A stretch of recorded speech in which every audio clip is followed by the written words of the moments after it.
전쟁 없는 세상을 꿈꾸기에 전쟁을 연구합니다. 안녕하세요. 뉴스멘토리 전쟁과 사람 허준입니다. 안녕하세요. 윤지연입니다. 드디어 윤지연 아나운서가 복귀했습니다. 반갑습니다. 감사합니다. 많은 분들의 따뜻한 배려 덕분에 아주 건강하게 출산을 하고 돌아왔습니다. 고맙습니다. 윤지연 아나운서가 복귀하면서 뉴스멘토리 전쟁과 사람이 200회를 맞이했습니다. 맞습니다. 둘째 200회니까 다섯째까지는 500회까지 예. 묶고 더블로 갑시다. 여러분들이 기다려만 주신다면 전 언제든지 준비가 됐겠죠? 여러분들이 응원하신다면 네. 저희가 500회 이상 쭉쭉 달려나가는 뉴스멘토리 전쟁과 사람이 되도록 노력하겠습니다. 아니 그렇지 않아도 이렇게 200회가 됐다고 해서 굉장히 특별한 주제를 준비했다고 들었어요. 그렇습니다. 여러분들이 원하는 주제가 무엇인지 저희가 선정을 했는데요.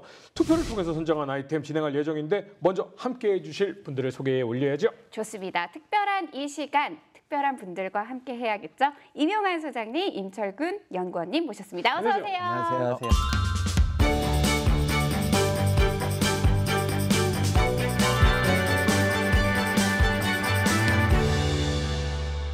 오늘의 주제, 사실은 전쟁과 역사를 좋아하시는 분들이라면 가장 관심 있는 주제 중에 하나가 아닐까라는 생각이 드는데 독소전쟁입니다. 그중에서도 쿠르스크 전투가 되겠는데요. 45%의 지지를 받았습니다. 예, 임철균 연구원님께서 오늘 다룰 쿠르스크 전투 소개를 좀 부탁드리겠습니다. 간략하게 한마디로 정의할 수 있을 것 같아요. 역사상 최대 규모의 기갑전 및 항공전이 펼쳐진 전투라고 표현하면 좋을 것 같습니다. 쿠르스크 전투가 펼쳐졌던 2차 세계대전은 독소전쟁이었는데 역사상 가장 많은 인명피해가 발생했던, 어떻게 보면 정말 가슴 아팠던 전투가 되겠습니다. 이때 이 전시 상황을 한번 짚어볼까요? 1942년에 스탈린그라드 전투가 벌어지면서 사실은 이제 독일과 소련의 어떻게 보면 전쟁의 전망 자체가 이제 독일에게 비관적으로 들어가기 시작합니다. 근데 인정은 안 하죠. 근데 그거보다 더 큰 문제가 이제 군수 생산에서 심각한 격차가 발생하기 시작해요. 이미 독일은 전선이 보급 한계를 넘어섰어요. 그런데다가 독일은 그 특유의 그 기술 그게 있어요. 기술 집적형. 그러니까 일단 무기도 너무 많고 복잡하고 생산 과정도 복잡해요. 거기다가 자재도 부족하고 이때는 연합군이 공습 때문에 공장 가동률이 절반으로 떨어집니다. 그러니까 이래저래 생산력이 뚝뚝 줄어들고 있는 거예요.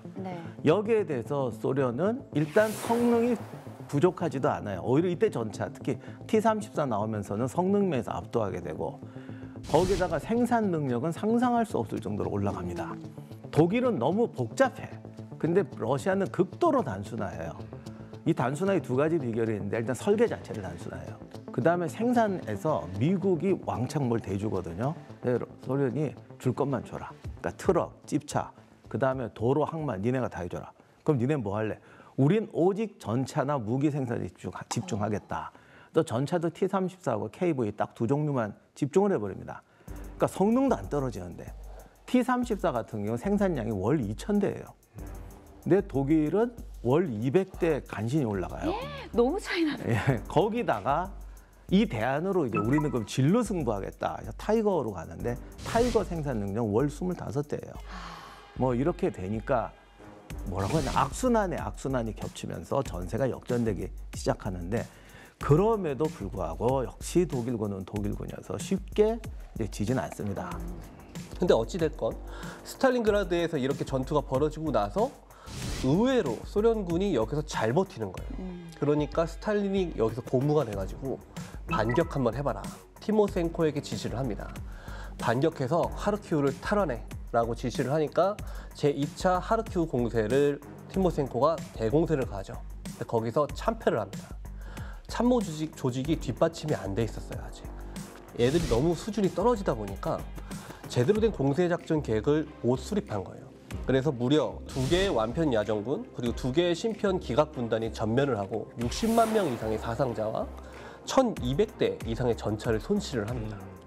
그런 피해를 봤음에도 불구하고 주코프는 여기서 좌절하지 않고 일련의 연결 작전으로 구성된 대전략을 고민하기 시작합니다. 먼저 르제프 돌출부라는 곳이 있었는데 그 르제프 돌출부에 대해서 대공세를 가하는 화성 작전을 실시를 하고 그 다음에 모자이크 바지마 공세를 통해서 독일의 중부 집단군을 분쇄를 시킨 다음에 천왕성 작전을 통해서 스탈린그라드에 있는 독일 육군을 완전히 포위 소멸하겠다라는 작전 계획을 수립을 해요. 그런데 소련군의 참모 조직이 아직까지는 엉성하다고 말씀드렸잖아요. 네. 제대로 된 기획이 될 리가 없죠. 그래서 르제프 돌출부 공세가 참패를 하면서 20만 명 이상의 사상자와 투입된 2,000대의 전차 중에 무려 1,800대를 손실을 합니다.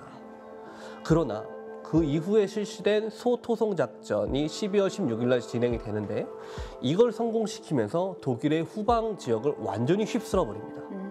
그러니까 여기서 이제 더 이상 손쓸 방법이 없어진 만슈타인이 철수를 하면서 독일체 육군은 스탈린그라드에서 완전히 포위돼 버리죠. 그리고 그 천왕성 작전이 성공을 하면서 스탈린그라드는 독일 제6군의 거대한 무덤으로 변해버립니다. 스탈린그라드에서 25만이 넘게 죽었잖아요. 여기에 들어가 있는 병력들 중에 상당 부분이 루마니아, 헝가리, 불가리아 같은 추축국의 동맹국들이었단 말이죠. 너무 많이 자국 군인들이 손실을 하니까 더 이상의 병력을 제공하기를 꺼려하는 거예요. 그러니까 히틀러랑 독일의 최고 수뇌부들 입장에선 자기 편을 안정시키고 연합군의 공세에 대비할 뭔가 큰 거 한 방이 필요했던 거죠. 근데 때마침 겨울 내내 진행된 공방전에서 쿠르스크 일대에 거대한 돌출부가 이렇게 튀어나온 거예요. 여기에 막대한 수의 소련군이 들어가 있어요. 아직까진 얘네들이 만만해요. 그 작전 계획도 잘 수립 못하고 자기들이 봤을 땐 바보 같은 애들이에요. 이걸 포위 소멸해서 수백만의 소련군을 여기서 경멸시킬 수 있으면 세계 정세를 독일 쪽으로 끌어올 수 있다라는 희망을 품게 된 거죠. 그럼 어디를 잘라야 되니? 그랬을 때 이제 쿠르스크까지 갔을 때 쿠르스크 자체는 뭐 특별한 게 없는데 이게 지도를 보시면 거기서 저기 오르리라는 지역이 있어요. 여기가 완전 평야지대예요. 지난번에 프리고진의 반란이 났을 때 로스토프에서 올라가는데 바그너 그룹이 병력이 얼마 안 되는데 모스크바가 난리가 났잖아요. 왜냐하면 거기까지가 완전 평야거든. 그러니까 쿠르스크를 독일군이 장악하게 되면 모스크바까지 가는 직통로가 열려요. 그러니까 쿠르스크를 장악하게 되면 모스크바에게 단독을 놓이게 되고 그 다음에 어떤 전선의 안정을 가져올 것이다. 이렇게 생각했던 거죠. 그래서 쿠르스크 돌출부를 제거하는 순간에 전선의 균형을 찾을 수 있다. 이렇게 생각했던 겁니다. 자, 그러면 쿠르스크 전투 직전 시점 양측의 전력 어떻게 될까요? 1943년 당시 동부전선에서 양국의 전력을 살펴보면 독일군이 총 147개의 보병사단 그리고 22개의 기갑사단 1336대의 전차와 6360문 정도의 야포를 보유하고 있었거든요. 병력은 273만 명 정도 됐습니다. 많아 보이죠. 그런데 너무 넓어요. 저 광장면을 커버하기에는 보병의 숫자가 턱없이 부족한 숫자였습니다. 그래서 보전 협동 작전을 하려면 기본적으로 보병이 더 많아야 되는데 너무 부족한 거죠. 반면 여기에 맞선 소련군은 보병 500개 사단 그리고 6,000대 이상의 전차, 2만 문 이상의 카운터가 안 돼요. 2만 문 이상의 야포, 580만 정도의 병력을 보유하고 있었습니다. 이 상황에서 미국의 랜드리스 물자들이 속속속 들어오는 거예요. 이때 소련군의 가장 큰 약점은 기동력이었거든요. 근데 미국이 갖다 준 13만 8천 대의 트럭이 그 기동력을 채워준 거죠. 그런 상황에서 T-34나 뭐 76mm 사단포나 122mm 편곡사포 이런 것들이 붕어빵 찍듯이 찍혀서 나오기 시작하는 시기였습니다. 따라서 독일군은 전 전선에서 병력 3분의 1 정도를 동원을 해서 이 이상 동원할 수는 없는 거예요. 그래서 긁어모을 수 있는 건 다 긁어모으고 새롭게 생산된 티거와 판터 전차로 완편된 기갑군단들을 동원을 해서 저 돌파구를 돌파를 해야 되는데 저 그림 한번 봐보시겠어요? 너무 빽빽한 거 아니에요? 저거를 자르고 들어가야 돼요. 기본적으로 안 돼요.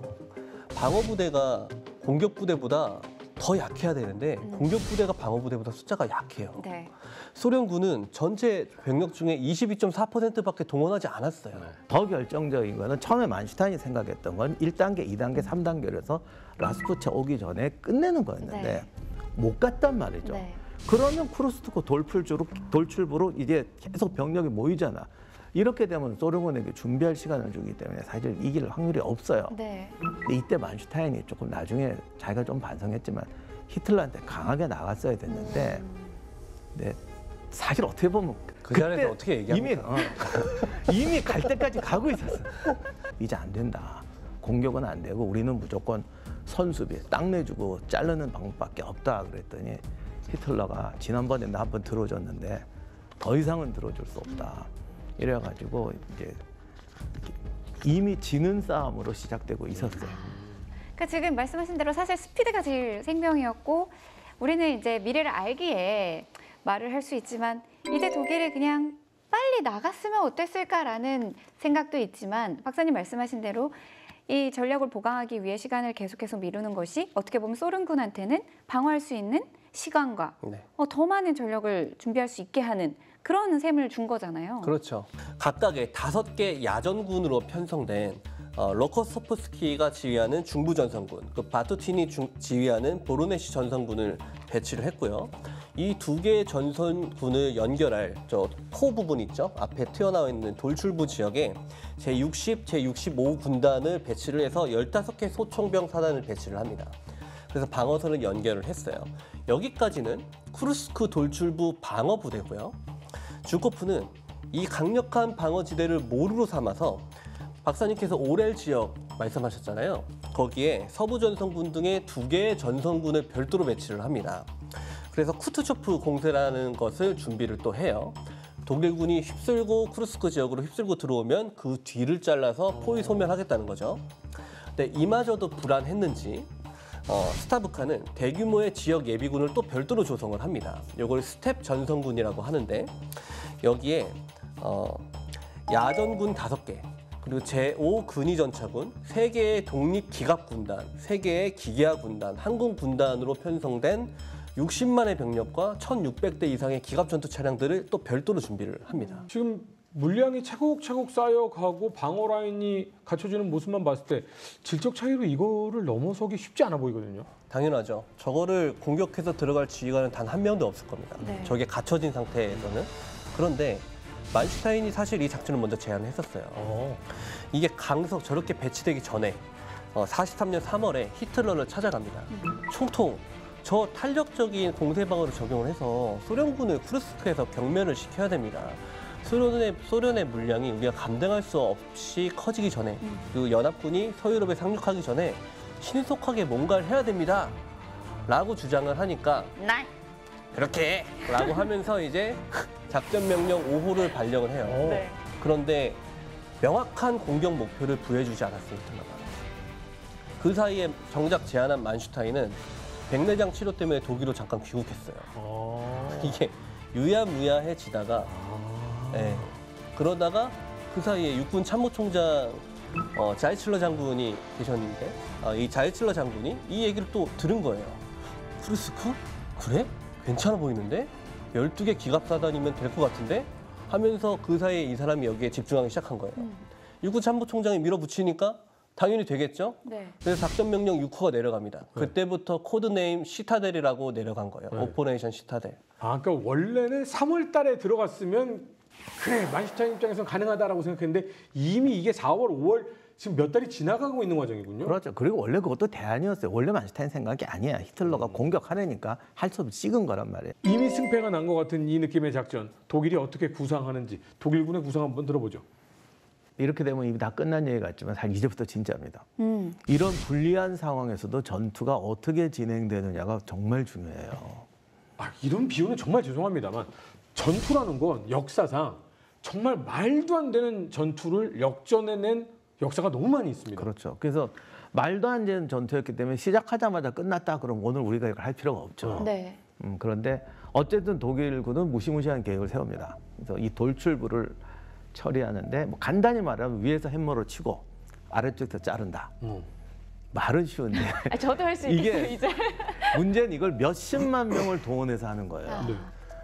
발터 모델도 주력 공격 부대고 밑에 만슈타인도 주력 공격 부대긴 한데 그래도 거기서도 주공조공이 나뉘잖아요. 네. 발터 모델이 먼저 공격을 하는 조공 부대였습니다. 밑에서 이제 치고 올라가는 가위질을 하는 부대가 만슈타인이 지휘하는 남부 집단군이 주력 부대였고요. 그래서 이 모델의 구군이 공격하는 것은 포니리, 오르바트카라는 지역이 있어요. 포니리 마을과 오르바트카 방향으로 돌파구를 형성할 계획이었죠. 그렇게 주공부대들이 포니리와 오르바트카 방향으로 공격을 진행을 하면은 조공부대인 23군단이 걔네들보다 먼저 공격을 실시해서 말로 아르한게스크라는 마을이 있어요. 여기를 점령을 해서 소련군의 예비대들을 자기들 쪽으로 끌어들였어야 해요. 그래서 참호선을 종신 깊게 파고 들어가서 소련군의 보병 병력들을 자기 쪽으로 끌어들였어야 하는 임무가 있었습니다. 그렇게 구군이 공격을 먼저 진행을 하면 잠시 뒤에 만슈타인의 남부 집단군이 공격을 하는데 프로포로프카라는 지역이 있어요. 그 지역 방향으로 돌파구를 형성을 하는 게 당초의 목적이었어요. 그 양쪽이 이렇게 위에서 때리고 밑에서 자르고 올라갈 때 정면 돌출부에 있는 소련군들이 뒤돌아서 와버리면은 저 돌파 부대들이 포위돼 버리잖아요. 그렇죠. 그래서 저 부대들을 고착시키기 위해서 독일 제2군이 보병 10만의 병력을 가지고 정면에서 고착 견제시키는 임무가 있었어요. 그러니까 정면이 모루가 돼 있는 상태가 돼 있는 거죠. 그렇죠. 네. 과연 만슈타인의 작전은 성공할 수 있을까요? 아쉽지만 오늘은 그걸 얘기해 줄 수 없습니다. 시간이 다 됐거든요. 과연 다음 시간에 어떤 결과가 나올지 저희가 철저히 준비해서 올 테니까 다음 시간에 다시 시청해 주시면 감사드리겠습니다. 시청해 주신 여러분, 다음 시간에 만나뵙겠습니다. 감사합니다. 다음 이야기. 1943년 나치 독일군은 쿠르스크의 소련군을 공격하는 사상 최대의 작전을 계획한다. 소련군은 독일의 막강한 전차에 맞서 여러 겹의 방어선을 구축하고 T-34를 대량으로 투입한다. 마침내 독일군은 쿠르스크 전투의 시작을 알리는 스타델 작전의 개시를 명령하게 되고 만슈타인이 이끄는 남부 집단군이 소련군의 방어선을 돌파하기 위해 기동을 개시하는데 역사상 최대 규모의 전차전으로 기록된 쿠르스크 전투에서는 어떤 일들이 벌어졌나? 2차 대전 전차전의 전설 쿠르스크 전투 2부 많은 시청 바랍니다.